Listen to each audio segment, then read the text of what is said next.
காணாத கண்ணும் கண்ணல்ல தனியாக நெஞ்சும் நெஞ்சல்ல வேறாரும் கொஞ்சும் பெண்ணல்ல விலை தந்து வாங்கும் பொன்னல்ல விரசமோ சரிசமோ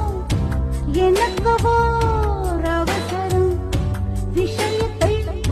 முடித்திட தொடங்கினேன் நாடகம் என்னைக்கு இல்லாத கேளிக்கை தான் இங்கே உண்டாகும் இன்பத்தில்